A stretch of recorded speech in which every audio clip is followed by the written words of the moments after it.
રાધે રાધે, કેમ છો બધા? મજામાં? હું પણ છું મજામાં. હું છું કોમલ આહિર. તો આજે હમણાં ચાલે છે મેંગોની સીઝન, એટલે આજે આપણે બનાવશું મેંગો આઈસ્ક્રીમ. ચાલો આપણે ભેગા મળીને બનાવીએ. મેંગો આઈસ્ક્રીમ બનાવવા માટે આપણે લીધા છે 2 મેંગો અને દૂધ. તો સૌથી પહેલા આપણે દૂધને બોઇલ કરીએ.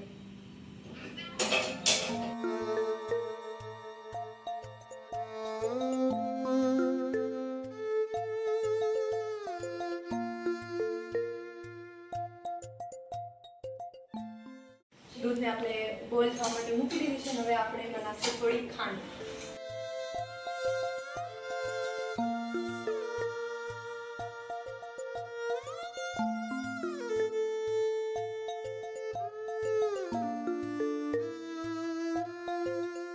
આ દૂધને આપણે 15 થી 20 મિનિટ સુધી બોઇલ કરવાનું છે, જેથી આ જેટલી ક્વોન્ટિટીમાં છે એનાથી અડધી થઈ જાય.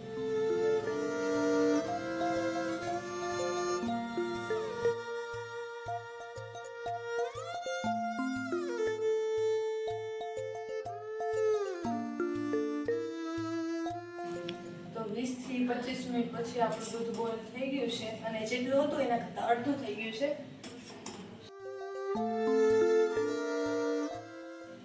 તો દૂધ બોઇલ થઈ ગયું છે. તો હવે આપણે કેરીને કટ કરીએ.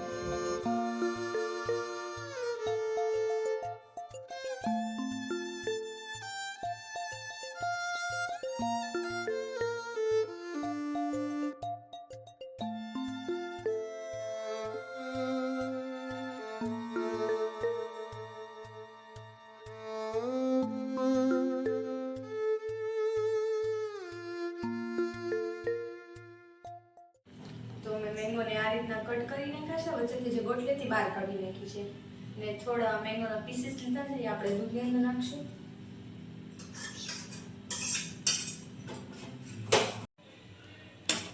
મેંગોના કટકામાં નાખી દીધા છે અને હવે આપણે આની અંદર ભરશું.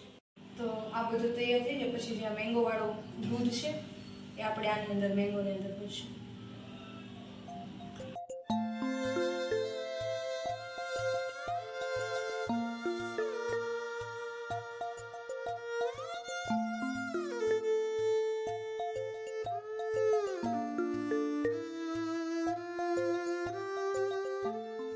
તો એક મેંગો આપણો તૈયાર થઈ ગયો છે, તો આપણે એને મૂકી દઈએ.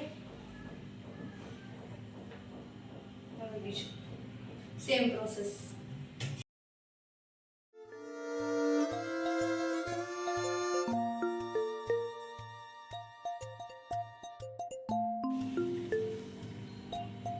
આપણો બીજો મેંગો પણ કમ્પ્લીટ થઈ ગયો છે અને આ એની કેપ ઉપર મૂકી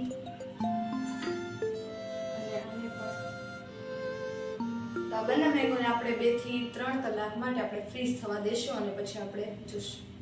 તો હવે આપણે બંને મેંગોને ફ્રીઝ થવા માટે મૂકી દઈએ.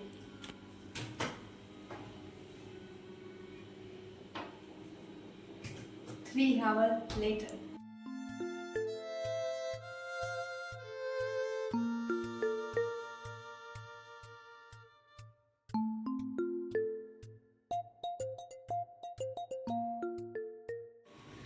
તો આપણે 2 કેરી લઈ લીધી છે ફ્રીઝ અને આ એકદમ ફ્રીઝ થઈ ગઈ છે. તો આ જે ઉપરની છાલ છે ને આપણે કાઢી નાખીશું.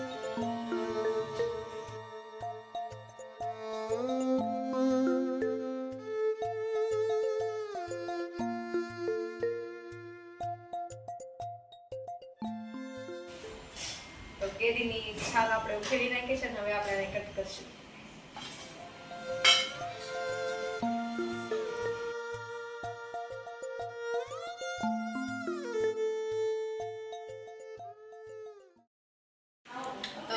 મેંગો હતો એના કટ કરી નાખ્યા છે. હવે આપણું મેંગો આઈસ્ક્રીમ તૈયાર થઈ ગયું છે.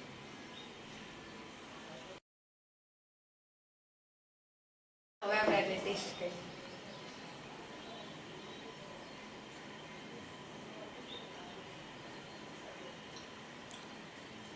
ટેસ્ટમાં લાગે જ નહીં કે આ હોમમેડ બનાવ્યું છે.